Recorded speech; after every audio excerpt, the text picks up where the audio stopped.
শুভ সকাল বন্ধুরা, কেমন আছো তোমরা সবাই? আশা করছি সবাই ভালো আছো, সুস্থ আছো, আর আমরাও ভালো আছি।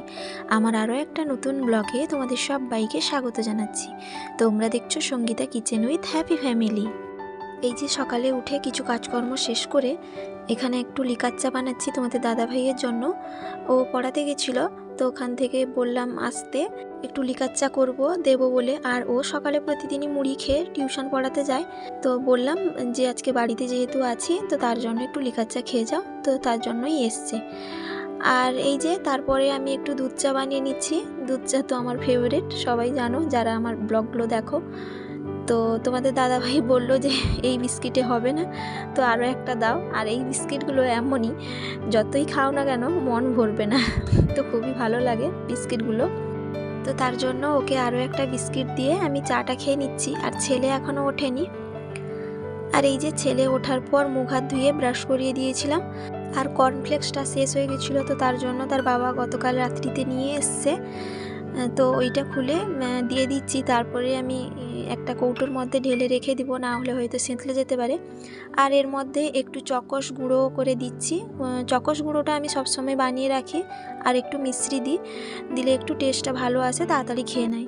আর একটু দুধ গরম পরিমাণ মতো দিয়েছি, দিলে একটু ঠান্ডা হলে ও একা খেয়ে নিতে পারবে। আর এটা সে খায় যখন, মজা করে করে খায়, ওর এটা ভীষণই পছন্দ, কারণ আমি একটু চকস গুঁড়ো করে দিয়ে দিই বলে। তো তার জন্য আমরা যেরকম টেস্ট না হলে খেতে পারি না, সেরকম বাচ্চাকেও একটু টেস্ট করে খাওয়ানোর জন্য এইসব পদ্ধতিগুলো অ্যাপ্লাই করতে হয়, দিলে সে একাই খেয়ে নিতে পারে, আমাকে আর খাওয়ানোর জন্য জোর করতে হয় না। তো যাই হোক, তারপর কিছু যে সকালে কাপড় কেচেছিলাম সেগুলো একটু রোদে দিয়ে দিচ্ছি।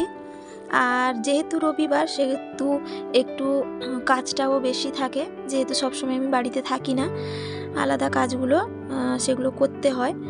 আর আজকে একটা জায়গায় খেতে যাব, আমার বড়দির মেয়ের বাড়িতে, ওখানে নেমন্তন্ন আছে, তো তার জন্য ওখানে যাওয়া হবে বলে আজকে আর রান্নাবান্নার ঝামেলাও নেই। সকালে কিছু একটা মুড়ি টুড়ি খেয়ে তারপর বেরিয়ে পড়বো আমরা। তোমাদের দাদাভাই এখনও পড়িয়ে আসেনি, তো তার জন্য ও এলে তারপর আমরা বেরিয়ে পড়বো। আর এই যে সাজগুজ করে বেরিয়ে পড়েছি এখন, যেহেতু অনেকটা রাস্তাও যেতে হবে বাইকে করে। তো যাই হোক, চলো, আশা করি ব্লগটা তোমাদের ভালো লাগবে, তোমরা কিন্তু প্লিজ সঙ্গে থাকবে। আর এই যে যাওয়ার সময় আমার ছেলে কিন্তু গরুর বাচ্চার গায়ে হাত বুলিয়ে যাচ্ছে, ও কিন্তু সবসময় তাদেরকে আদর করে। তো যাই হোক, এখন এই যে ঘর থেকে বেরাচ্ছি, আর এই যে ছেলে একা গাড়িতে উঠে পড়ছে, বলা হচ্ছে যে পড়ে যাবি না, ও একা কিন্তু গাড়িতে উঠবে।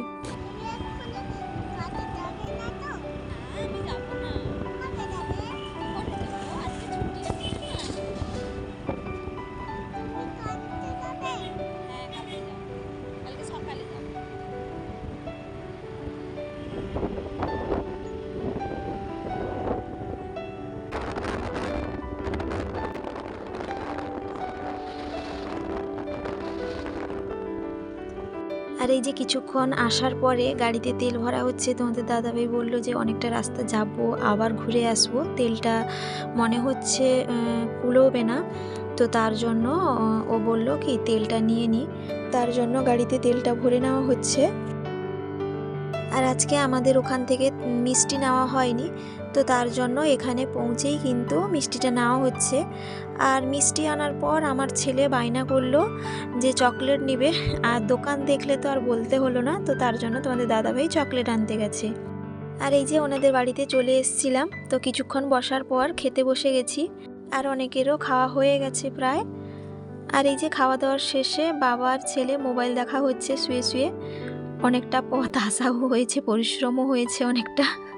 বন্ধুরা, প্রতিদিনের মতো আবারও বলছি, আমার এই ব্লগটা কেমন লাগছে অবশ্যই কমেন্ট করে জানাবে। যদি একটুকুও ভালো লেগে থাকে একটা লাইক দিতে ভুলো না, আর সাবস্ক্রাইব যদি না করে থাকো প্লিজ একটা সাবস্ক্রাইব করার অনুরোধ রইল। আর যারা অলরেডি সাবস্ক্রাইব করে দিয়েছো তাদেরকে অসংখ্য অসংখ্য ধন্যবাদ।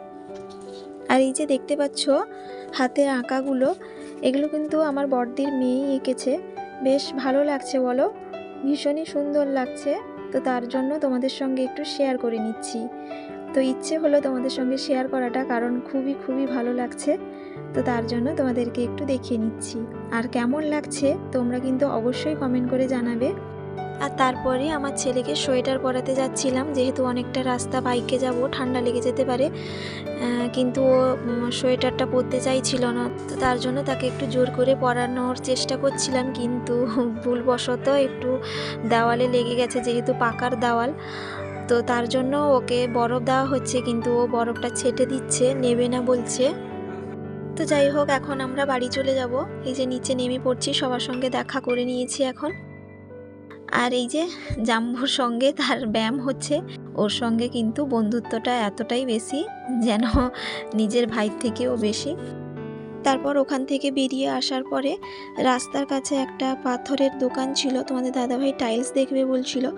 তো ওদের যে টাইলসের দোকান, ওটা কিন্তু আগে পেরিয়ে এসছি, এখানে হয়তো ভুল করে ঢুকে পড়েছি। ওনারা বললেন যে এটা হচ্ছে শুধু পাথরই রাখা হয়, আর ওখানে টাইলস বা পাথর স্যাম্পল সব কিছুই রাখা হয়।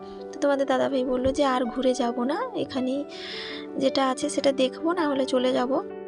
তারপর আমরা বাড়ির দিকে চলে এসেছিলাম, আর যাওয়ার সময় তোমাদের দাদাভাইকে বললাম যে গুড়ের দোকান উঠেছে, যেহেতু একটু গুড় নাও, গুড়টা শেষ হয়ে এসছে। আর শীতের সময় গুড়টা শেষ হয়ে গেলে ভালো লাগে না, যখন একটু মন চায় তখন একটু নিয়ে খেয়ে নিতে পারি। তো তার জন্য এখানে গুড় নেওয়ার জন্য দাঁড়িয়েছি। আর এইখানে গুড়টা খুবই ভালো পাওয়া যায় না, অ্যাকচুয়ালি সব জায়গায় ভেজালই পাওয়া যায়, কিন্তু আমাদের এখানে অন্যান্য জায়গা থেকে এই যে ছেলেটা বিক্রি করে গুড়টা খুবই ভালো, তো তার জন্য এখানে গুড়টা নেওয়া হচ্ছে।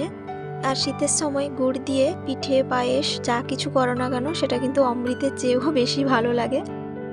আর এই যে বাড়ি চলে এসেছিলাম, তারপর নতুন ঘরে এসেছিলাম, দেখলাম কয়েকটা লঙ্কা পেকে গেছে, তো তার জন্য এখানে আমি তুলে নিচ্ছি লঙ্কাগুলো। আর সবসময় তো বাড়িতে থাকি না, তো তার জন্য আর দেখা হয়ে ওঠে না, যখনই আসি তখনই দেখতে পাই যে পেকে গেছে। আর পাকা লঙ্কা ছাড়া কাঁচা লঙ্কাটা আর তোলাই হয় না। আর এই যে দুটো গাছ থেকে এতগুলো লঙ্কা বেরিয়েছে, পেকে গেছে কতগুলো। আর এই যে সন্ধ্যার সময় আমি একটু চা করে খেয়েছিলাম, তো আমার দাদা এক্ষুনি এলো, তো তার জন্য দাদার জন্য একটু চা করেছি। আর দাদার ছেলেও সঙ্গে এসছে, তো তার জন্য ভাবলাম একটু ম্যাগি বানিয়ে দিই, তো তার জন্য রান্নাঘরে চলে এসেছি। আর জল গরমটা বসিয়েছি, আর 4টা ম্যাগি বসিয়ে দিচ্ছি, আমার ছেলেও একটু খাবে, তো তার জন্য ম্যাগি বানাচ্ছি। আর ম্যাগিটা অ্যাকচুয়ালি সবসময় খাওয়া হয় না, আর আমার ছেলেকে সেভাবে ম্যাগি দিই না, তো তার জন্য আর করা হয় না। আর এই যে একটু জলটা শুকনো করে নিয়েছি, শুকনো শুকনো খেতে বেশ ভালো লাগে, তো তার জন্য শুকনো করে নামালাম। আর এই যে দাদার ছেলেকেও ম্যাগিটা দিয়ে দিয়েছি, আর ছেলেকেও একটু খাওয়াবো এক্ষুনি। আর ছেলের জন্য দাদা এইগুলো নিয়ে এসেছিলো। দাদা প্রায়ই বেশিরভাগই সন্ধ্যার সময় দেখা করতে আসে আমার ছেলের সঙ্গে, তো যখন যেরকম পারে নিয়ে আসে। আর ছেলেকে খাইয়েছিলাম একটুখানি, ছেলে বেশি খেলো না, তো তার জন্য আমি নিয়ে বসে পড়েছি। তো বন্ধুরা, ব্লগটা এখানেই শেষ করছি। আর ব্লগটা কেমন লাগলো অবশ্যই কমেন্ট করে জানাবে। সবাই ভালো থাকবে, সুস্থ থাকবে, আবারও দেখা হবে।